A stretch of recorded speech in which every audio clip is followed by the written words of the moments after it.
Well, thank you for staying with us on the AM show. And you know how we do it on a Wednesday morning. Just to reiterate, we're going to have AM business today. And for the main bits, the big stories, you can expect us to dine or basically have breakfast with the king, Kwesi Che, KKD, for short. He joins us this morning. You know, he takes no prisoners. And this morning, we're going to be having an interaction with him on matters germane to our national life. So look forward to that one when we get into our big stories. But right now, let me usher in political scientist, director for the Center for European Studies at the University of Ghana, Dr. Kwame Asah-Asante. He is our guest. Doc, a very good morning to you. Good to have you. Good morning, Ben. Good to see you too. Yeah, it's a Wednesday. Every week. It's it's a pleasure having you. You. I can see you're doing well. Yes. All right. So let's start from the end of university education. I always like to go there because guess what? You're a university lecturer and some of these matters are very close to your heart. So as we have it, one student of the KNUST, even on the back of recent happenings, has been remanded by the court for threatening to stab some other students to death. And as part of investigations into the rioting that occurred on the campus of the KNUST, the police have arrested the suspect. I just want to avoid mentioning his name. A level 200 student of the university for the offense of the threat of death. Now, what exactly did he do? He is alleged to have threatened to stab 5 students of the Continental Hall of the university and kill 1 other student of the same hall to pacify what he refers to as the gods. Are we losing the plot when it comes to our tertiary education? Yes, someone would say just a few nuts, but those few nuts could spoil the soup. Yes. We are in a difficult situation. Why am I saying that? Let's put this gentleman's case aside. But if you look at the events happening at Legon and KNUST, it's not a good story at all, because we bring people to school to educate them so that they go out there and be better ambassadors of our schools. And if we begin to have what happens at Legon and other places, then it becomes a worrying situation. I believe that we should pay critical attention to this as a society by starting first with the socialization processes at home, all right? Teaching to children the do's and don'ts, and then we'll follow up in schools and churches, mosques, and other places. If you look at it critically, realize that socialization is going down. And that is why we are seeing what we are seeing. What is more is that now, even at schools, we have left everything in the hands of the students to handle themselves in a certain manner that is not helping everybody. It's simply because of human rights issues and all that. We as a state must take a second look at some of these things and then begin to help build our society. Last time I was talking to a friend, I was asking him that how would you feel if you went to visit a relation with your dad and he parked his car outside, only to return to see that somebody is getting angry or is angry and he has bent your father's car to ashes? How would you feel? Then the reality dawned on that person and we started talking. I think this is a tough conversation we need to have in our schools. And then we need to also drum into their ears that in every society, there are rules of the game. There are laws that regulate our conduct, without which we can never be a meaningful society.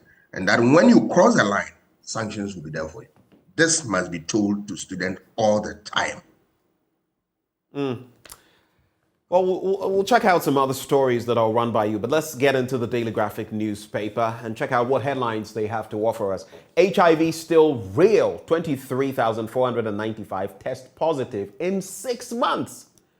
And we'll be taking a good look at that story. And then shoring up foreign reserves, Bank of Ghana to ensure repatriation of earnings.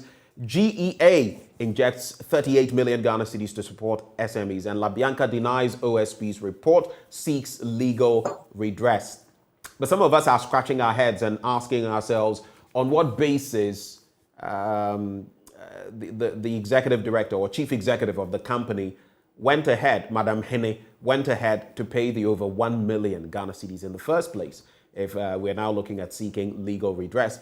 But let's get into the story, starting from the health front with that story that says HIV still real, 23,495 test positive in 6 months. Now, a total of that number have tested positive for HIV in the first half of this year, that is January to June. The figure is 2% of the 948,094 people who undertook HIV testing between January and June 2022. They were from different segments of the population, namely men, pregnant women, non-pregnant women, homosexuals, and female sex workers. Now, the program's manager of the National STIs and HIV/AIDS Control Program, Dr. Stephen A.C. Addo, who made this known in an interview with the Daily Graphic in Accra, said, though last year's half-year figure was 25,545, this year's figure was too high. Quoting him, he says, the figure for this new infection is too high, so we need to intensify education to let people know that HIV is still real. He also said most of the 23,495 people who tested positive have since been put on HIV treatment, antiretrovirals, among others. But Doc, here's where it gets interesting. It appears there's this sort of a new trend that we've noticed. And I had a conversation only yesterday with a young person who was telling me that, it appears that, is it Generation X or Generation Y or Z? I get a bit fuzzy about that. But the latest generation, even when they engage in intimacy, they think, it's okay not to use protection, so to speak, even if they want to go ahead and do that. And that is a fundamental problem because it appears we've moved away from those days. You would recall the ABCs of protection, abstinence. So there's abstinence, there's, there was something else before. I'll just try to recall. But there were so many ads on TV bombarding us all the time about what we should be doing, what we shouldn't be doing. But now all of that seems to have fizzled out. We're talking COVID-19, we're talking monkeypox and all of that. In the meantime, HIV is still very real.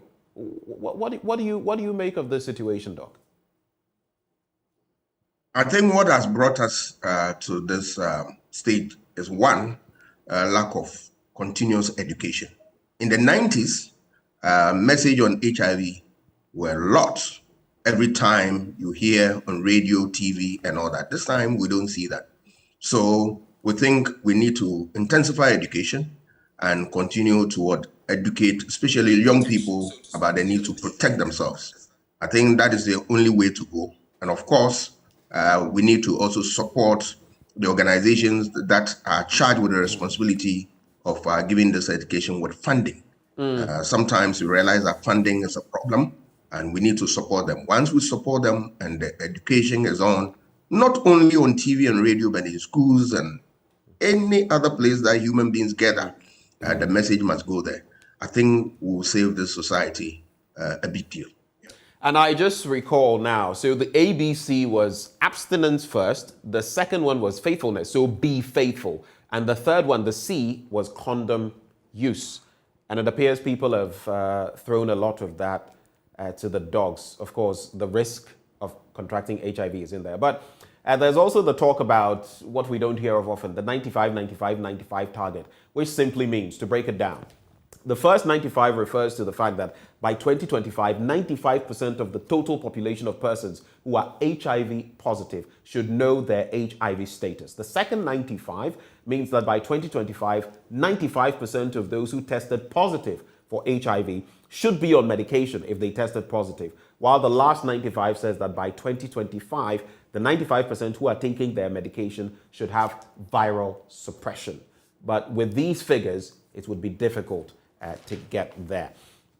Let's check out some other stories. And page 11, of course, we're all looking at the exchange rate. Yesterday, my colleague Evans Mensah going to the market to look at how prices are changing. And the butchers were not happy at all with the cost of meat. But shoring up foreign reserves, Bank of Ghana to ensure repatriation of earnings. Let's look at that story on page 11 of the paper very quickly. Page 11, where are you? Where are you? Let's get to you.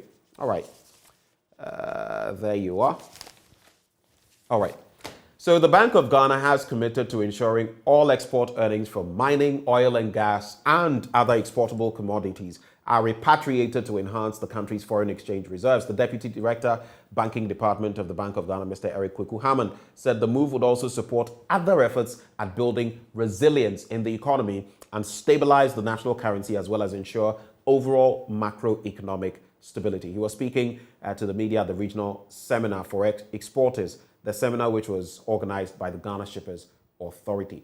How much confidence do you repose in this? And let me just sneak in, Doc, that Information Minister Kojo Nkrumah has now been telling us that, look, if you have dollars and you're hoarding them, for example, this would be a good time to exchange them because the cedi will soon stabilize against the hard currencies that it has to contend with, the Great British Pound, the Euro, the dollar, the main ones, and things will come back to normal. What normal would mean there, we do not know. But he's talking about the $750 million we are due to get soon, another $1.3 billion we are due to get soon. How much confidence do you have in this move by the Bank of Ghana?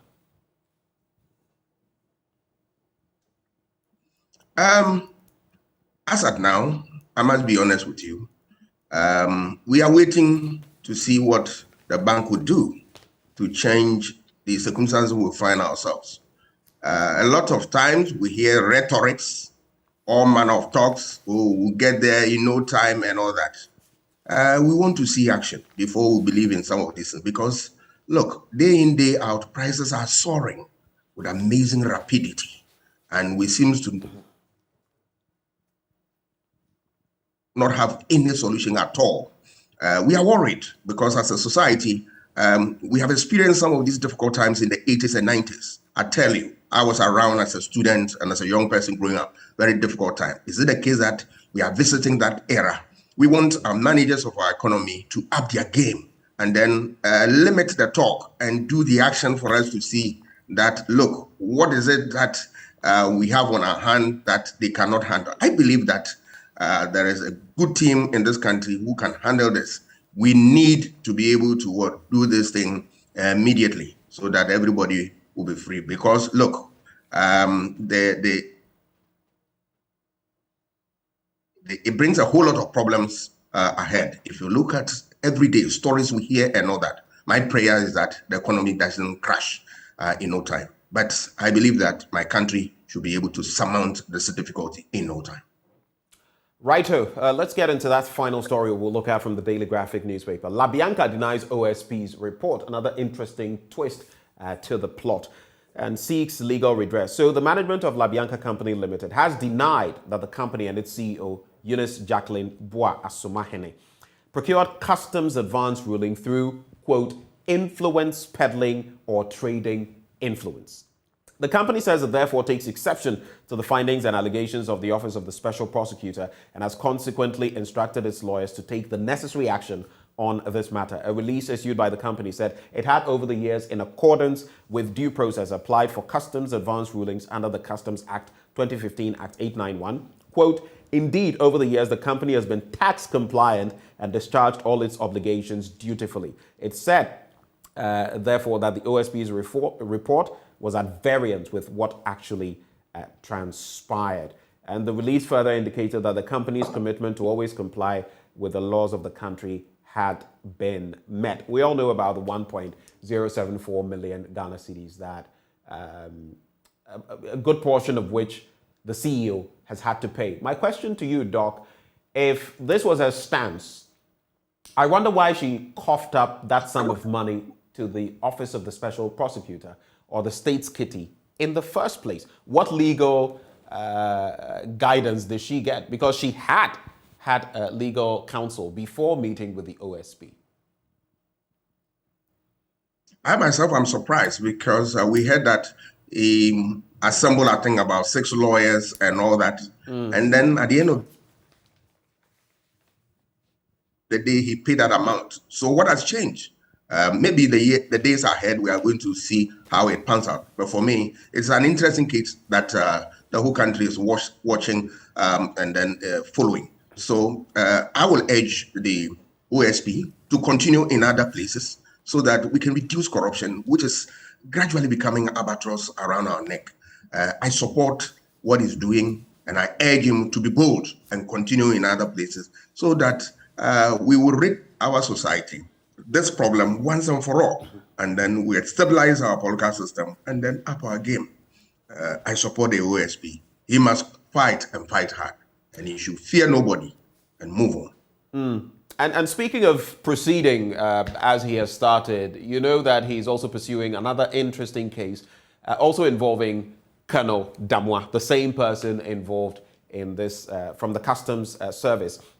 And that has to do with vehicles that have been auctioned over the years for over about 6+ years. And sometimes some of the stories we're seeing in recent times, I forget the actual figures, but a vehicle I assume cost around 200,000 plus the duty that had to be paid on it, quite a huge sum. And the person says, look, I will pay, but give me time. Let me pay this portion and all of that. I think the person wanted to pay about 90,000 if memory serves. And that person is disallowed from doing that, yet the vehicle is sold way less than even that price. And you ask yourself, what is the rationale?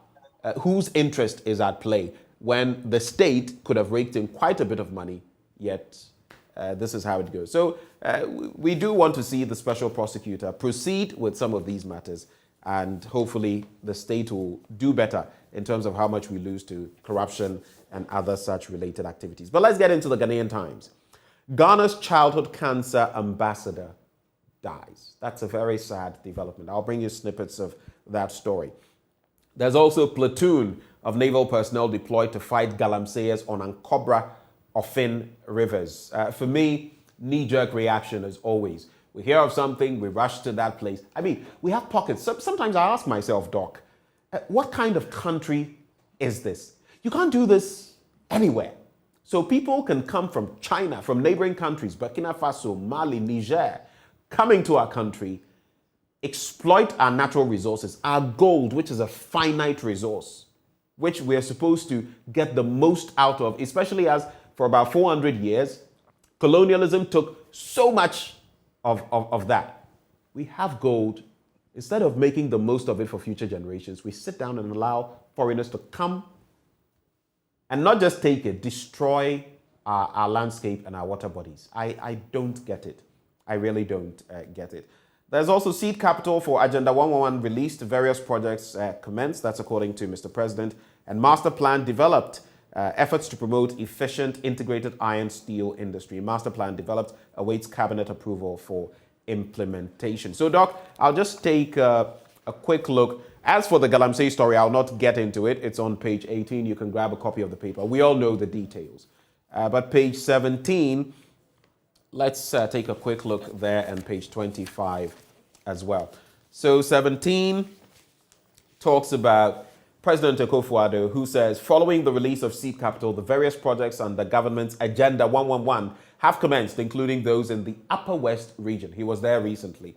He explained that the projects were of importance as they were intended to meet deficits in the health sector. Hence, there was the need to expedite action on them.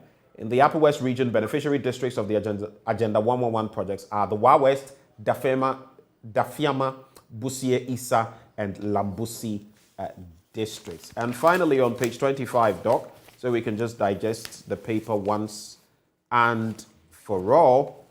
Let me just get there. Okay.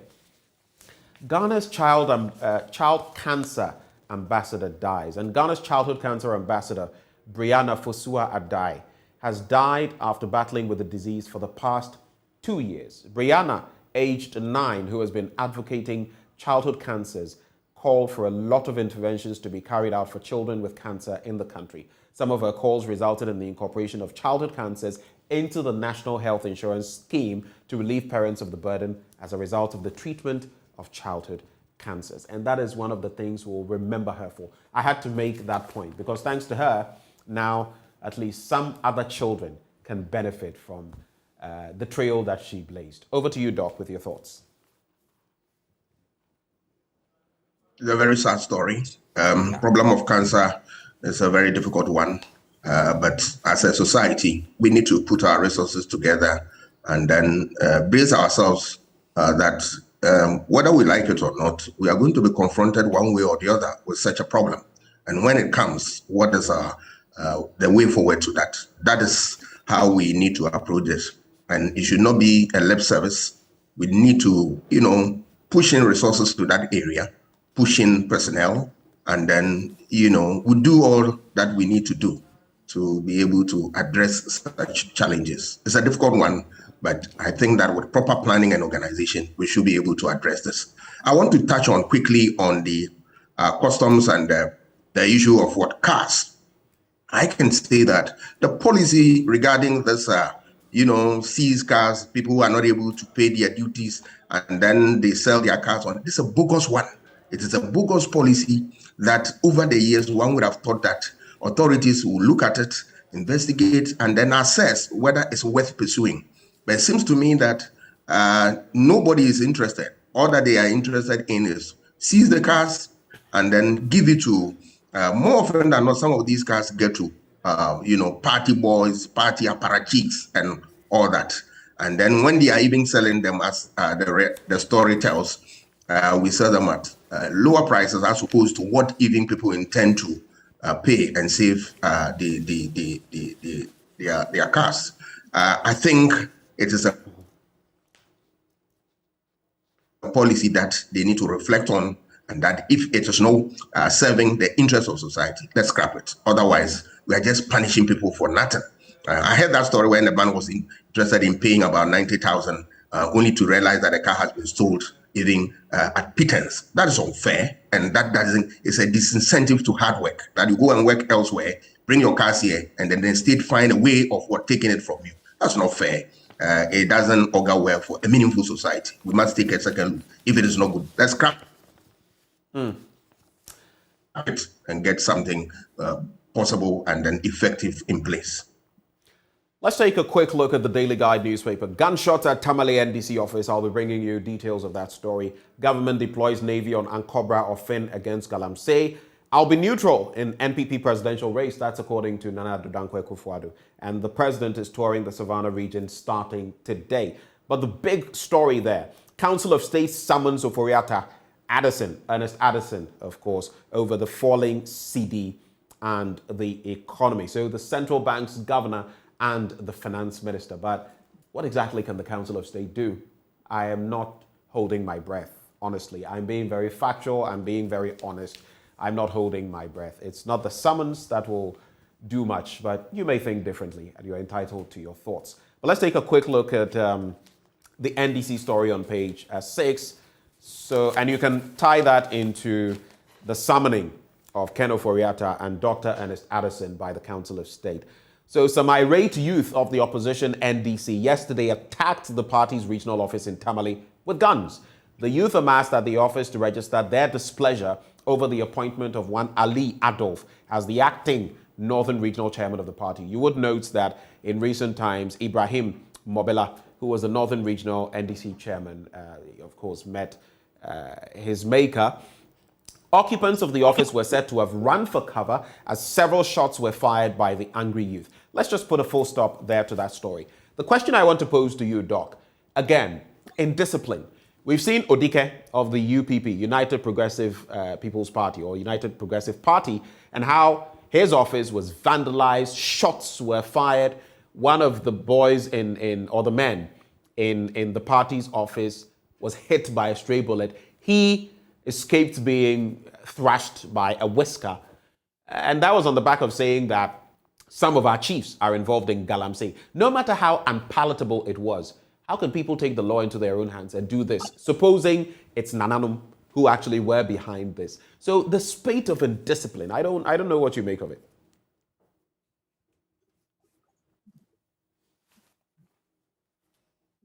Did you get the question, Doc? No, if you can recap. So I'm talking about the portion, spate of indiscipline from the Tamale NDC incident, and linking that to what happened to Odike's office, shots fired, and all because what? He condemned Galamsey and said that some of our chiefs are involved. So indiscipline everywhere. Well, what's your take? Yes. It starts with socialization, has broken down. We want people to grow and get to a certain level before we talk to them about how to be civil and all that. When I was a little boy, we have civic education. We still have bits and pieces in our, curriculum and all that. What is it that we are not doing right? We need to reflect on these things and then make sure that we get away or we root out, violence from our society. One of the major threats of democracy is what issue of violence. And all countries that have gone, all democracies that have experienced reversals have been the fact that there has been violence and other things. I think we as a society, we must reflect on this. And then our leaders must also be responsible for their actions and all that. Anybody who crosses the line, let the law work. Sometimes we tend not to apply sanctions, and it emboldens people to do what they are doing. We need the legal regime solid. We need the education also intact, and then we make sure that all these things we can deal with them head on. Sometimes I also get worried that times you see some of our chiefs. I don't know whether they have the power to ban people from their society and all that. The state has a power, and that whoever within the confines of the state is regulated by law. But sometimes when you see some of these issues, you ask yourself whether there are some political institutions, traditional, of course, who are usurping the powers of the state. I think that conversation must come up so that we define clearly what the powers of traditional authorities are and what they can do, what they cannot do. Because as soon as you have such difficulties, for all you know, you don't take care, it's going to clash with the one we have at the national level. And that undermines the stability of the state. We need to figure these things out carefully and see how best we can handle this. Doc, let's wrap in a minute or so, because in fact, most of the stories that are in the next few papers I shall look at, the find of the Ghanaian publisher, Republic Press, have already been dilated on. But let me just bring you those headlines. Draft policy on release of public lands to be completed next month, at least that is a new one. But all the others are stories we've already looked at. There's also Nick Danso-Adjei wins Shippers Authority Entrepreneur of the Year. Congratulations to him. Then there's what the president has said about the MPP's flag bearership race, that he's going to be neutral. And then there is the Navy patrolling Rivers Ankobra and the Ofin. Again, another story we've taken a look at. Then there's this one. Uneasy calm hits SEPS over Kisia Jabing's invasion. I already made mention of that. And the reactions so far involving Colonel Damwa. Gunshots at NDC party office, another story we've taken a look at, that's in Republic Press. Mahama praises late Myong Lana, and government signs landmark 3.2 billion agreement to upgrade Western Railway line.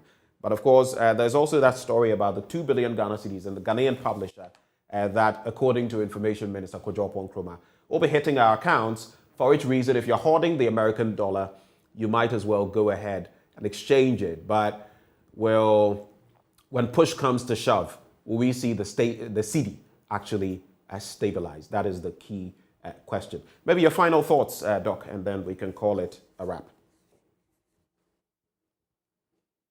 Yeah, I will look at Akufo-Addo declares neutrality. Is it the case that the president will do that? Yes, we don't doubt him, but it will be in the interest of the party and the interest of the president himself to leave a legacy worth, emulating one day. So he needs to be neutral. We will observe and watch carefully, and then we will also make sure that we will work very hard to maintain the political system as it is. Because if you look at time and again, when parties get into trouble as a result of the fact that the incumbent president and want to support somebody within the party, it creates all sorts of instability within the party, and that doesn't gel well for internal democracy. So I'm happy that the president is saying that. It's one thing saying it, and it's another living by that word. So we want to trust that the president will do the needful, and then will live by his promise, so that the NPP will have a very sound internal democratic system that will help all of us to build a solid democracy that will stand the test of time. Doc, always a pleasure. We're really grateful that you took the time to join us this morning. Have a wonderful Wednesday and rest of week. Oh, and don't forget, the EcoBank Joy News Habitat Fair kicks off today at the Accra International Conference Center. Everything, housing, is going to be on offer. So you might want to pass by. It would be good to see you pass by. It starts at 8 a.m. Why not? Why not?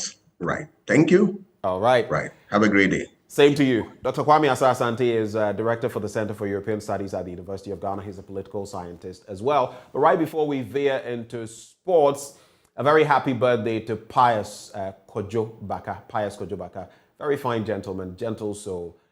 Today is your birthday. Enjoy it to the max and have a wonderful day. Well, today we have a one-on-one with King Kwesi Che Darkwah, KKD for short. His Royal Blackness. It's a no-holds-barred conversation on the state of Ghana now, and that conversation comes your way right after sports. Fingers crossed. See you after sports.